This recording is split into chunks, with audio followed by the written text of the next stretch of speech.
Hi friends! Pa-weekend na naman. Kumusta kayo? My name is Nix Rueris and tuwing Friday ay nagkikwento ko in Taglish na ang Filipino or foreign crime stories. Hindi lang yan, I also feature different topics sa pasok sa kategoryang horror. So friend, kung mahilig ka sa mga ganon, pakipindot na ng subscribe button and click all notification para you won't miss any video na i-upload ko. And now, without further ado, here's our topic for today. Noong November 1934, may isang batang babaeng nagngangalang Grace Budd na 10 taong gulang ang nawala sa Manhattan sa loob ng 6 na taon. Walang kahit na anong clue ang pamilya sa kung saan siya napadpad at kung ano na ang nangyari sa kanya. Not until nakareceive ng misteryosong sulat ang ina ni Grace Budd na si Delia Flanagan Budd mula sa isang unknown sender na later on ay mapapag-alamang isang cannibal na serial killer na nagngangalang Albert Hamilton Fish. Friends, warning lang, bawal sa mga bata ang content na ito. Sa mga parents dyan, pakigabayan ng inyong mga anak. Masyadong brutal at SPG ang topic natin for today. This involves rape, cannibalism, murders, pedophilia, at marami pang masiselang impormasyon tungkol sa buhay at mga krimeng ginawa ng isang serial killer na tinaguriang The Boogeyman, The Werewolf of Wisteria, The Brooklyn Vampire, The Moon Maniac, at The Gray Man. Isang tao na nakakuha ng maraming bansag dahil sa kalupitan ng mga krimeng ginawa niya.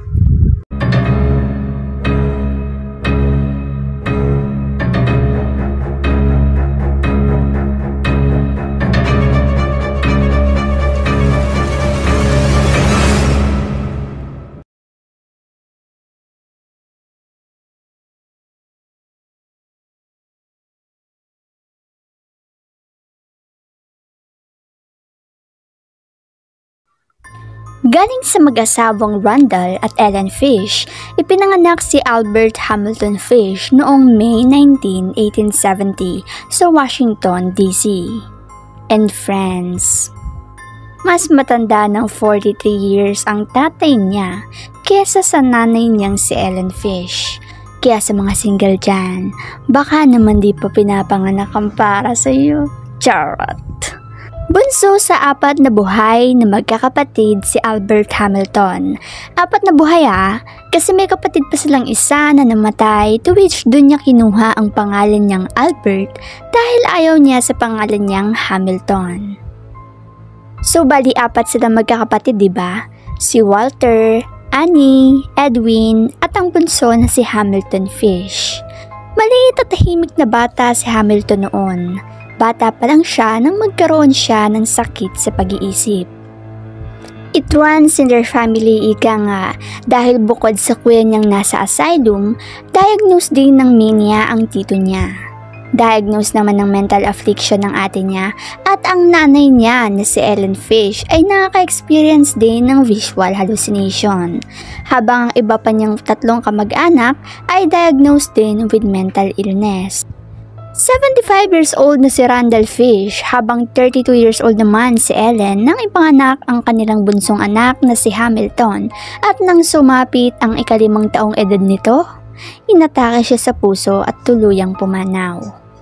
So dahil nabalo na nga ang kanilang ina na si Ellen Fish at wala siyang kakayanan para buhayin ng 4 na magkakapatid, iniwan niya si Hamilton sa isang bahay ampunan. Madalas paluin at sakta ng mga tagapamahala ng orphanage ang mga bata doon at ini-encourage pa nilang sakta ng mga bata ang isa't isa. Madalas tuksuhin ng ibang bata si Hamilton sa palayaw na ham and egg at dahil dito, ginusto niyang palitan ng kanyang pangalan into Albert na siyang pangalan ng yumao nilang kapatid. Madalas siyang bugbugin at latiguhin sa bahay ampunan na yon. Naalala ko ng mga bata pa kami kapag kami kasalanan kami at didisiplinahin kami gamit ang legendary weapon ng mga nanay aka hanger o tsinelas. Tatakbo or iiyak na kami sa takot nun. Kayo din naman siguro, 'di ba, ganun? Pati yung mga bata sa bahay ampunan, ganun din naman. Takot na takot sila kapag bubugbugin sila ng mga tagapamahala ng bahay ampunan. Pero itong si Albert Hamilton, kakaiba. Sa halip na umiyak sa takot at sakit, tuwang-tuwa pa siya at nag-e-enjoy siyang masaktan. Oo, masokista siya. Doon niya na-discover na the more nasaktan siya physically, the more na nag-e-enjoy at nasasarapan siya to the point na nagkakaroon siya ng erection. Nanatili siya doon ng 5 taon hanggang sa sumapit ang 1879 at nagkaroon na ng trabaho ang kanyang nanay na si Ellen Fish, kaya kinuha siya uli nito. Noong 1882, sa edad na 12 anyos, nagkaroon siya ng isang kakilalang lalaki na isang telegraph boy. Not sure kung naging magjowa ba sila or naging magkaibigan lang, pero boy oh boy. Ang telegraph boy na itong nagturo sa kanyang uminom ng ihi at kumain ng Pope. Tuwing weekends naman, madalas siyang pumunta sa mga pampublikong paliguan upang manood ng mga lalaking naghuhubad. At eto pa, may nakita siyang dyaryo. Then sa dyaryong yun, may mga pangalan at contact details na mga babaeng nakasulat sa personal columns. Ang ginawa niya, pinadalahan niya ng sulat ang mga yun. Nakasaad lahat ng sexual fantasies niya sa mga sulat na yon at sobrang lala at nakakadiri ang mga laman ng mga sulat kaya never itong inilabas in public pero naisumite ito sa korte bilang ebidensya. Since then, mas napadalas na ang pagpunta-punta niya sa mga bahay-aliwan kung saan nagpapabugbog at nagpapalatigo siya sa mga prostitute doon. Taong 1890, lumipat si Albert Hamilton sa New York City at naging sex worker umano siya doon at nagsimulang manghalay ng mga batang lalaki. Noong 1898, sa edad na 33 years old, ipinakasal siya ng kanyang ina kay Anna Mary Hoffman na 9 na taong mas bata sa kanya at nagkaroon sila ng 6 na anak, sina Albert, Anna, Gertrude, Eugene, John at Henry. Nagtrabaho siya bilang isang pintor ng bahay upang suportahan ang kanyang pamilya at ayon pa sa kanya, patuloy pa rin siya sa pangmomolestya sa mga batang 6 na taong gulang pababa. Then noong 1903, naaresto siya at nakulong sa bilangguan due to embezzlement at habang siya ay nakakulong, patuloy siya sa pakikipagyugjugan sa iba pang mga lalaking preso sa kulungan.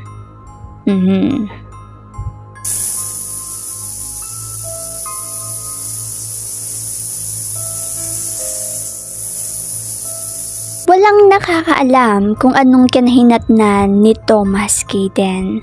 Pero noong 1910, sa edad na 19 years old, nakilala ni Kayden si Albert sa Delaware at naging involved ang dalawa sa isang sadomasochistic sexual relationship. Hindi malinaw kung consensual ang naging relasyon nila, pero base sa testimonya ni Albert, mukhang may learning disability si Kayden.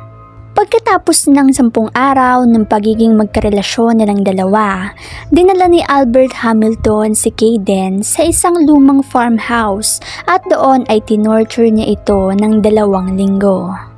In his confession many years later, inamin ni Albert Hamilton na originally, plano niya talaga sanang patayin si Kayden at chap-chapin para iuwi sa bahay.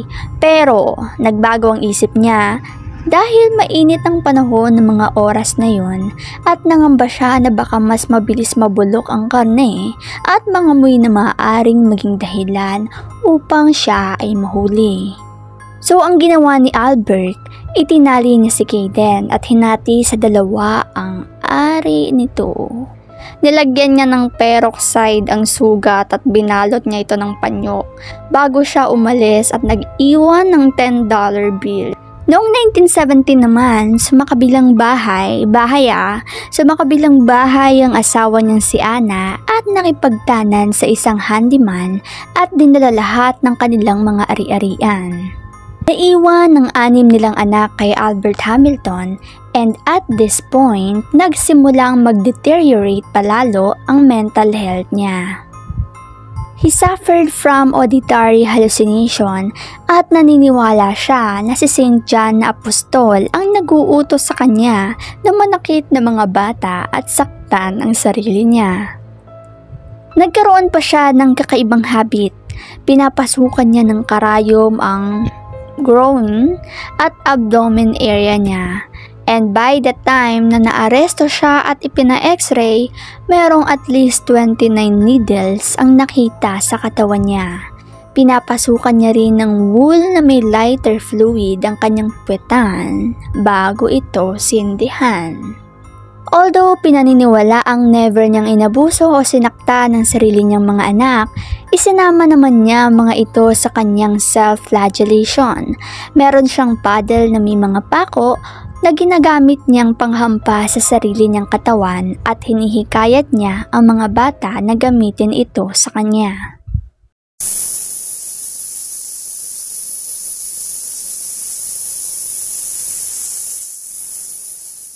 Nagsimulang maging obsessed si Albert Hamilton sa kannibalismo, kung kaya't ang madalas niyang kinakain ay mga hilaw na karne.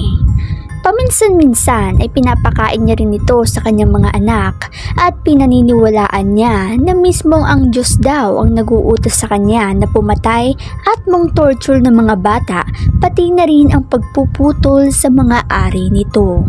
Mayroon siyang meat cleaver, butcher knife at small handsaw na tinatawag niyang implements of hell.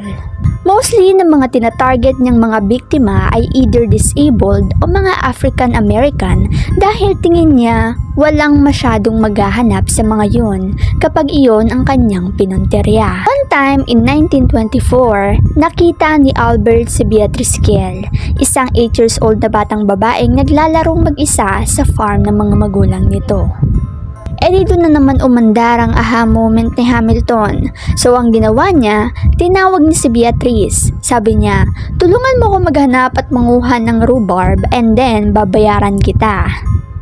Then etong si Beatrice, ako mang sasama na sana kay Albert Hamilton nang biglang sumulpot ang nanay niya at tinaboy si Hamilton. Buti na lang talaga at dumating ang nanay ni Beatrice, kung hindi naku, baka kung ano pang nangyari sa kanya. Kaya sa mga parents dyan, kahit paulit-ulit niyong paalalahanan ng inyong mga anak na wag sasama sa kahit na sino, lalo na sa di kakilala, go lang. Ulit-ulitin nyo lang, mahirap na aba. Lalo pa sa panahon ngayon, di natin madaling matutukoy kung sino-sino mga masasamang loob, diba? At paano pa pagkagaya nitong si Hamilton na talaga namang bumalik pa sa kanilang farm at nag-attempt pang matulog doon para lang ituloy ang balak ng pag-kidnap kay Beatrice. Buti na lang talaga at nakita siya ng tatay ni Beatrice na si Hans Kiel at pinaalis si Hamilton. In that same year, umariba na naman itong si Hamilton at unfortunately, hindi sinuwerte ang sunod niyang naging target. Hindi na nakauwi pa ang 9 years old na batang lalaki na si Francis McDonnell. Nakikipaglaro lang siya sa mga batang kaibigan niya at nang di nga ito nakauwi sa kanilang bahay ay idineklara na itong nawawala. Ngayon, nag-imbestiga ang mga pulis. Nakausap nila ang kalaro ni Francis na Francis din ang pangalan at ayon sa kanya, nakita niya si Francis na umalis kasama ang isang matandang lalaki na may kulay gray na bigote. Nakilala si Hamilton ng nanay ni Francis dahil nakita niya itong patambay-tambay sa kanilang lugar at pabulong-bulong sa sarili. Nagkaroon ngayon ng search party at sa isang kakahuyan, nakita ang wala ng buhay na katawan ni Francis. Tadtad ng mga sugat at hiwa ang legs at abdomen nito. Sexually assaulted din ng kaawa-awang bata at sinakal pa ito gamit mismo ang sarili niyang suspenders. Dahil sa mga balibalita at description ng mga tao patungkol kay Hamilton, naging isa siyang legendary figure sa lugar na yon. Binansagan siyang Degreeman. Nanatiling misteryo ang pagkamatay ni Francis McDonald hanggang sa naaresto si Hamilton years later nang makapagbigay ng pahayag ang tatay ni Beatrice na si Hans Kiel. Itinanggi naman ni Hamilton ang mga paratang sa kanya not until 1935, more than a decade ng pagkamatay ni Francis, ay umamin siya sa krimeng ginawa niya. Inamin niya pa na bukod sa mga ginawa niya kay Francis, plinano niya ring putulin ng ari nito pero tumakas agad siya nang marinig niyang may papalapit na tao.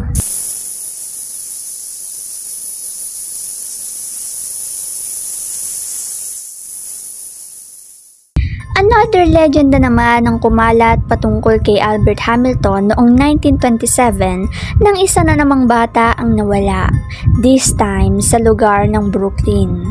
Nakikipaglaro ang nooy 4 years old na batang si Billy Gaffney sa kalaro niya nang inakay siya palayo ni Hamilton. Nang makausap ng mga pulis ang batang kalaro ni Billy, sinabi niyang kinuha ng boogeyman si Billy. Huling nakita ng isang motorman si Billy at ayon sa kanya, nakita niya itong nakasakay at umiiyak sa isang Brooklyn trolley habang kinakaladkad ng isang matandang lalaki. Later on, ipinahayag ni Hamilton ang lahat ng detalye sa ginawa niya kay Billy. Isinulat niya ito sa papel at ibinigay sa kanyang abogado. Warning, warning, ang kasunod na mga detalye ay sobrang maselan. Well, masela naman lahat ng kwento ko until now, pero torture part na ito mga friends. At kung di mo kaya sikmurain ang mga ganitong detalye, I advise you to skip this part. I brought him to the Riker Avenue dumps. There is a house that stands alone, not far from where I took him. I took the G-boy there, stripped him naked and tied his hands and feet, and gagged him with a piece of dirty rag I picked out of the dump. Then I burned his clothes, threw his shoes in the dump. Then I walked back and took trolley to 59th Street at 2 a.m. and walked home from there. Next day, about 2 p.m., I took tools, a good, heavy Cat 09 tails, homemade, short handle, cut one of my belts in half, slit this half in 6 strips about 8 inches long. I whipped his bare behind till the blood ran from his legs.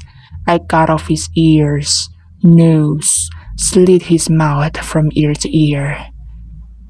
Gouged out his eyes. He was dead then. I stuck the knife in his belly and held my mouth to his body and drank his blood. I picked up 4 old potato sacks and gathered a pile of stones. Then I cut him up. I had a grip with me. I put his nose, ears, and a few slices of his belly in the grip. Then I cut him through the middle of his body, just below his belly button. Then through his legs about 2 inches below his behind. I put this in my grip with a lot of paper.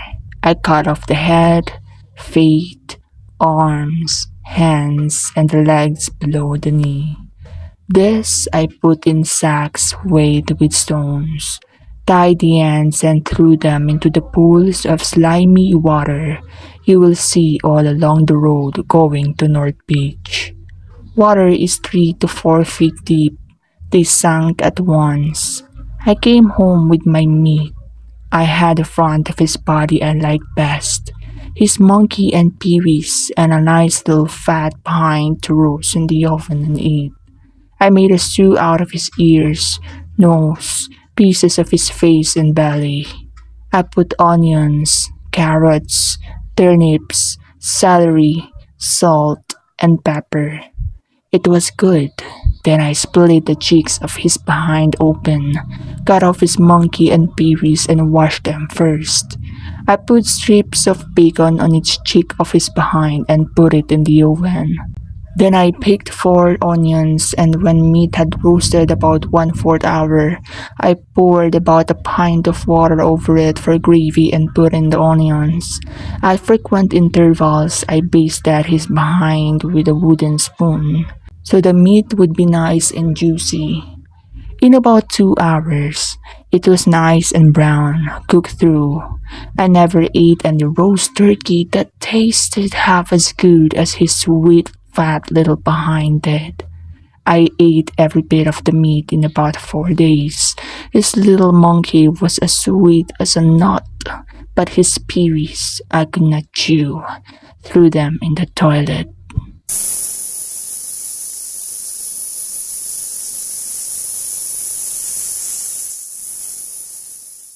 May nakitang ad si Hamilton sa isang dyaryo patungkol sa isang 18 years old na naghahanap ng trabaho.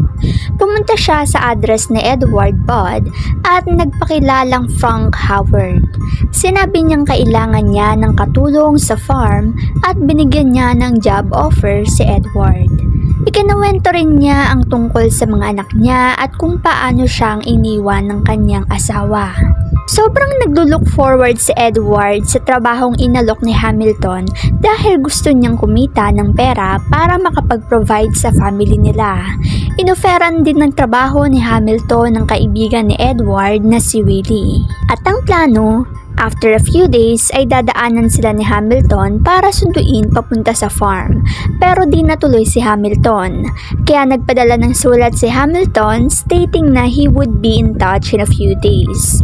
Kinabukasan ng umaga, pumunta si Hamilton sa bahay nila at inimbitahan nila ito na magstay at kumain ng tanghalian sa kanila. At ayun na, doon nang nakita ni Hamilton ang nakababatang kapatid ni Edward na si Grace Budd. Naka-target lock na naman itong si Hamilton. Nag-imbento siya na may pupuntahan daw siyang birthday party kasi birthday daw ng pamangkin niya. And tinanong niya si Grace kung gusto ba nitong sumama sa kanya at umuo naman ito. Pumayag naman ng ganun-ganun lang ang mga magulang ni Grace. Wrong move. Kinagabihan, walang Frank Howard at Grace na bumalik at doon na sila nag-report na nawawala nga itong si Grace.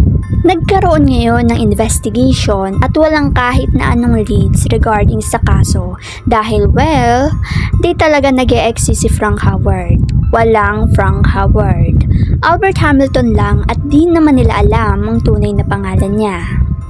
Isang araw, naka-receive ng sulat ang pamilya ni Grace at nag-match ang handwriting na ito sa sulat na una pa nilang na-receive kay Hamilton. My dear Mrs. Budd, in 1894, a friend of mine shipped as a deckhand on the steamer Tacoma, Captain John Davis.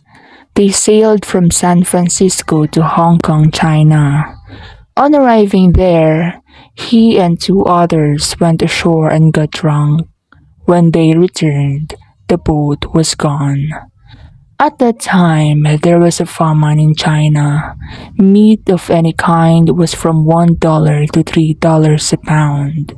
So great was the suffering among the very poor that all children under 12 were sold to the butchers to be cut up and sold for food in order to keep others from starving. A boy or girl under 14 was not safe in the street. You could go in any shop and ask for steak, chops, or stew meat. Part of the naked body of a boy or girl would be brought out, and just what you wanted cut from it. A boy or girl's behind, which is the sweetest part of the body, and sold as a veal cutlet, brought the highest price. John stayed there so long he acquired a taste for human flesh. On his return to New York, he stole 2 boys, 1 7, 1 11. Took them to his home, stripped them naked, tied them in a closet, and burned everything they had on. Several times every day and night he spanked them, tortured them, to make their meat good and tender. First, he killed the 11-year-old boy, because he had the fattest ass and of course the most meat on it. Every part of his body was cooked and eaten except head, bones, and guts.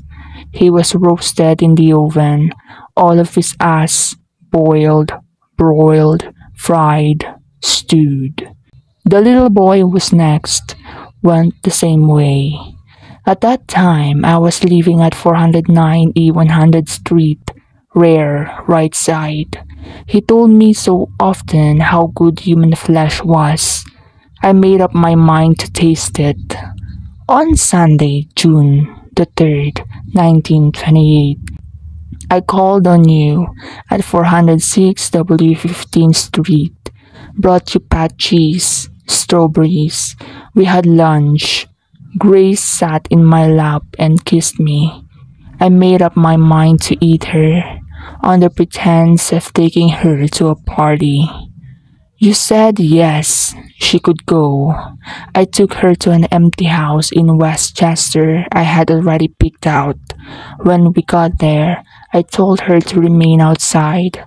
She picked wildflowers. I went upstairs and stripped all my clothes off. I knew if I did not, I would get her blood on them. When all was ready, I went to the window and called her. Then I hid in a closet until she was in the room. When she saw me all naked, she began to cry and tried to run downstairs. I grabbed her and she said she would tell her mama. First, I stripped her naked. How she did kick, bite, and scratch. I choked her to death, then cut her in small pieces so I could take my meat to my rooms, cook and eat it. How sweet and tender her little ass was roasted in the oven. It took me 9 days to eat her entire body. I did not fuck her though. I could have had I wished. She died a virgin. Nagsimula ang paghahanap kay Hamilton, aka The Gray Man, ngunit wala pa rin silang makuhang lead sa kinaroroonan nito. Inimbestigahan nila ang sulat na na-receive ng pamilyang Budd at napansin nilang meron itong emblem ng New York Chauffeurs Benevolent Association. Pinagsulat nila lahat ng member para maikumpara ang kanilang sulat kamay sa letter hanggang sa isang janitor ang lumantad at nagsabing may nakuha siyang mga papel at naiwan niya ito sa kanyang old rooming house. Kinumpirma naman ng landlady na mayroon niyang matandang lalaki na tumuloy doon ng 2 buwan at kaka-check out nga lang daw a few days earlier. Walang iba kundi si Albert Hamilton Fish. Sinabi rin ng landlady na sinabihan siya ni Hamilton na may hinihintay siyang sulat galing sa anak niya at paki-inform siya pag dumating na ang sulat. At nang dumating na ang sulat, sinabihan niya si Hamilton pati na rin ng mga pulis at doon na nila nahuli si Hamilton. Nagsimula ang paglilitis kay Hamilton noong March 1935 and he pleaded insanity, telling na may mga boses siyang naririnig na pinaniniwalaan niyang galing sa Diyos at mga santo. At ito ang mga nagsasabi sa kanya na pumatay at mangmolestya ng mga bata. Sinabi pa niya na kung hindi aprobado sa Diyos ang kanyang pagpatay, edi sana'y pinigilan na daw siya ng mga anghel gaya ng sa storya ni na Abraham at Isaac sa Biblia. Fish was bound to be sane and guilty and he was given a death sentence. Nanatili siya sa Sing Sing prison bago siya bitayin gamit ang electric chair noong January 16, 1936. Upon his death, may binigay pa siyang final statement sa kanyang abogado, ngunit hindi na ito inilabas pa sa publiko. Tinatayang 3 ang kanyang confirmed at 5 suspected murder victims. He claimed to have assaulted around 100 children and he was described as the most vicious child slayer in criminal history. And that brings us to the end of today's disturbing story. As always, let me know your thoughts and opinions and don't forget to leave your suggestions down below. Thank you and see you on my next video.